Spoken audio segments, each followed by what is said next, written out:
We're talking about those terrain parks. It's kind of like a skate park in the snow. Yes, they're fun, but are they safe? Investigative reporter Elise Kirshner found out some are concerned about the design of these parks and the potential for serious accidents. And Elise, people of all ages are now using these parks. Yeah, from kids to adults. And the jumps launching you up as high as 90 feet in the air. It's no surprise the parks can be dangerous. But some engineers say with standards and a little math, they can be safer. Those who design them argue they are doing all they can, and it's user beware.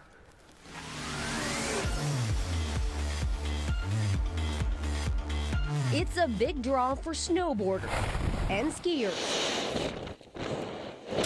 Terrain parks are growing in popularity alongside big events like the X Games.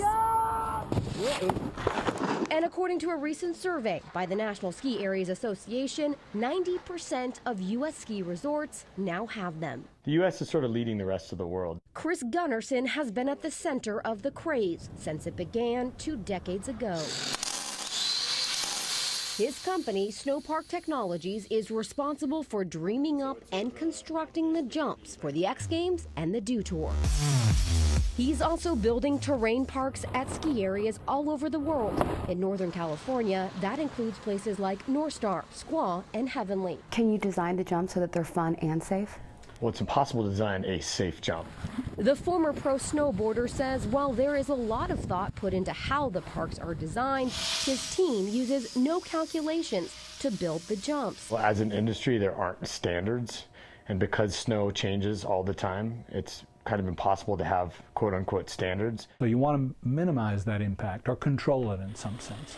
Typically, you can't just do that by pushing snow around and hoping that it's the right shape. Mont Hubbard is an expert witness who has testified in several lawsuits against various ski resorts. He is also a professor of mechanical engineering at UC Davis. Not all of them are safe, absolutely. Hubbard says the key to preventing serious accidents is calculating the distance from the jump to the landing. Basically accommodates for any place you want to land, and it makes it so that you land equally softly everywhere. While ski resorts typically keep accident statistics private, a recent study presented at a conference organized by the International Society for Skiing Safety found the rate of spine and head injuries at terrain parks is double that compared to other areas at a resort. I had no idea that these jumps really have almost little to no design. When Kenny Salvini hit a jump at more than 35 miles an hour at a terrain park at the summit at Snoqualmie in Washington, it sent him more than 3 stories up in the air. The landing of the ramp was way too short. It dropped me down onto flat ice instead of dropping me down to more of a sloped landing, which in theory would have prevented the injury that I got. Paralyzed from the neck down at 23 years old, Salvini received more than $14 million in damages from the ski area. It was like taking on big tobacco. It's a judgment that Salvini says came as a shock to the ski industry. Resorts are rarely found liable for injuries on the slope. I've got 24-hour care now. Salvini was the exception. He was hurt in part because the jump constructed by the ski area wasn't reasonably safe, according to jurors. Salvini fears that other parks are also flawed. Something has to be done. It doesn't mean you need to tear down all these parks. You know, with a little bit of science and some common sense, I think these terrain parks could be built safely. The American Society for Testing and Materials, an international standards organization, is now trying to figure out if a terrain park standard is possible, with a committee made up of ski resort operators, park designers, and engineers like Hubbard, all while more and more parks are built. What's at risk is kids and their subsequent lives after spinal cord injuries. That's really what's at risk. I'd certainly be willing to try it, sure. But there's no proven model out there yet. But that could take some time. The standard for ski binding settings took more than 10 years to develop.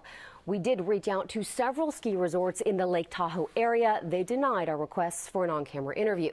The ski resort in Washington, where Kenny Salvini was injured at, also would not comment. But publicly, they have said a skier or rider accepts the risk associated with the activity. Chris Gunnarsson and Mont Hubbard, by the way, both served as expert witnesses in Salvini's trial. Elise Kirshner, NBC Bay Area News. While millions of people flock to Lake Tahoe area ski resorts every year, tons of us from right here in the Bay Area. And if you're a skier or a snowboarder, you know there are inherent safety risks at resorts. But now those potential risks are documented for you to see. It's a first ever report card, and it grades every ski area on safety. Let's bring in investigative reporter Elise Kirshner. Elise, I can see this is especially valuable for parents, right? Yeah, it is. And unlike other states, California has almost no safety regulations that ski areas have to follow. And you may not realize it, but when you purchase your ski ticket, you are releasing the resort of all liability. This new report card shows some revealing hazards you should know about before you hit the slopes. Going up, taking off, and tearing down. But do the dangers go beyond the inherent risks of skiing and snowboarding? This is a steel fixed cable. From cables at neck height. These chairs have been through a lot of trauma. Run-down chair lifts to exposed metal poles. You've got an extreme hazard right there. Dick Penniman can find it. He's a former ski patroller and expert witness who's been involved in several injury lawsuits against the industry. All you want to do is give people the information they need to make intelligent decisions. Penniman led a team of researchers who made unannounced visits to every California ski area. His findings became the basis for this safety report card by the California Ski and Snowboard Safety Organization. The advocacy group gave ski areas letter grades ranging from a B to an F. The problem with this report was that it was put together on a single day. The lowest grade in the Lake Tahoe area, D, given to Donner Ski Ranch for its lack of hazard warnings, signage, and chairlift bars. The ski area declined to speak with us. Boreal Mountain Resort also received low marks for snowmaking equipment along the slopes, blind intersections, and padding facing the wrong direction. There were some padding issues, just minor padding issues that we felt like we could correct. John Slaughter of Boreal says ski areas like his do all they can to make sure customers are safe by constantly grooming slopes and reevaluating procedures. Once an accident has occurred, to know, what it's going to take to correct the situation. Do you ever release that information? We do not. Why? It's our company policy not to release it. We really don't have good enough information to understand where the greatest impact can be made in terms of reducing accidents and injuries because we don't have the data. Ever since Dan Gregory lost his daughter in a snowboard accident in 2006 at Alpine Ski Resort, he's been on a mission to get ski resorts to make accident data public. If these kind of accidents occur in these locations, what can we do to prevent them if possible? It was Gregory who started the Ski and Snowboard Safety Organization and came up with the idea of the report card. Safety ought to be good business. He's also sponsored several ski safety bills that would have required ski areas throughout the state to establish safety standards and report injuries. Legislation ultimately vetoed by both Governors Schwarzenegger and Brown. They said the measures were unnecessary, and it's already being tracked by the U.S. Forest Service. But when we filed a Freedom of Information Act request with the Forest Service asking for accident reports, we were told they do not track incidents in a way that would specifically identify ski resorts, so they have no records to provide to us. The National Ski Areas Association reported 51 snowboarders and skiers were seriously injured nationwide last ski season. That's out of nearly 10 million who hit the slopes. 54 people died. When we asked to see those accident reports, again, we were told they're confidential. It's an inherent risk of the sport. There's nothing really that we can do other than to make the resort safe as we possibly can. The resorts need to be accountable to their customers, and it's only good business to be concerned about the safety and welfare of your customers. And we did reach out to the California Ski Areas Association to comment on Dick Penniman's report. They told us the ski areas declined to participate because of the well-known bias of the author. It failed to address the behavioral side of the safety equation and said safety plans at resorts are made public. If you'd like to see the full report card, just go to our website, NBCBayArea.com. Elise Kirshner, NBC Bay Area News. So Some interesting news before you hit the ski slopes. Changing the law to protect your family. The new legislation comes in the wake of an NBC Bay Area investigation. Today, a ski safety bill was introduced at the state capitol. This after investigative reporter Elise Kirshner looked into the potential risks on the mountain. Elise, you've been reporting on this issue for a year now. You joined us in the newsroom. Tell us what's going on. Yeah, we first looked at this issue last winter, looking at ski lift safety. This year, we uncovered other revealing hazards at ski resorts and found that, unlike other states, California has very little oversight when it comes to safety at ski areas. If passed, this new bill would change that. And when there are injuries or deaths, that should be a matter of public record. It's information that we discovered most ski resorts have, but don't tell you about. Once an accident has occurred, to know, what it's going to take to correct the situation. Do you ever release that information? We do not. Why? It's our company policy not to release it. It's really a question of transparency and a public right to know. People are spending a lot of money to enjoy the resorts. State Senator Bill Monning represents portions of Monterey, Santa Cruz, San Luis Obispo, and Santa Clara counties. His new bill would require California ski resorts to prepare an annual safety plan detailing its accident prevention efforts and report injuries and deaths that happen on the mountain to the state. And all of that would be available for public viewing. We should have that data to inform taking steps to rectify a dangerous situation. And we reached out to the National Ski Areas Association and the California Ski Industry Association. Both said they needed time to read the legislation before commenting on it. Monning hopes the bill will make its way to Governor Brown's desk in September.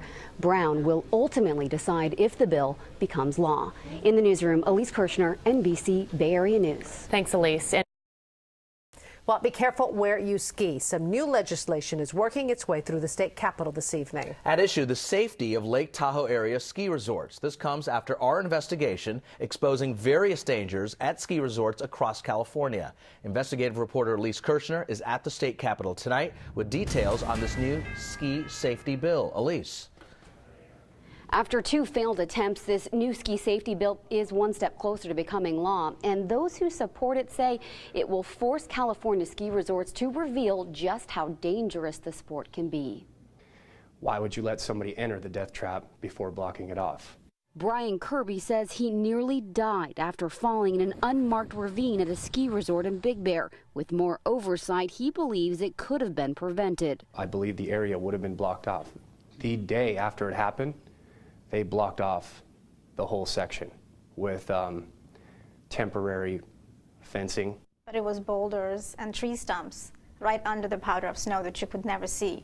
At another resort in the Lake Tahoe area, Julie Cosberg's sister also fell and hit her head. A couple of days later, we had to bury my sister, and life's never been the same.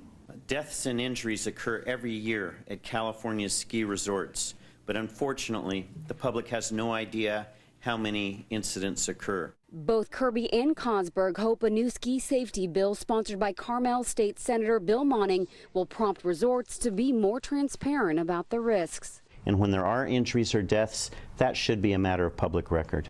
It would require ski resorts to prepare an annual safety plan and create a monthly report with the number of deadly accidents, all available to the public upon request. This is a steel fixed cable.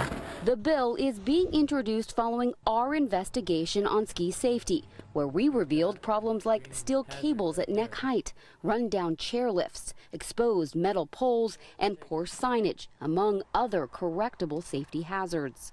It seems that there's an unwillingness to even just report the number of incidents. Because the incidents could be from handing out a Band-Aid.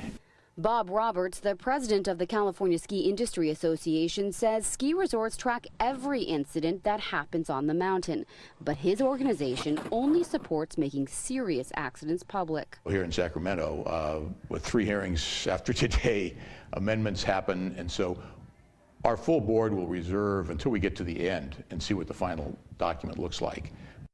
The bill will be heard next in the Senate Judiciary Committee, but ultimately the governor will have the final say, but it may not hit his desk until the fall. At the state capitol, Elise Kirshner, NBC Bay Area News.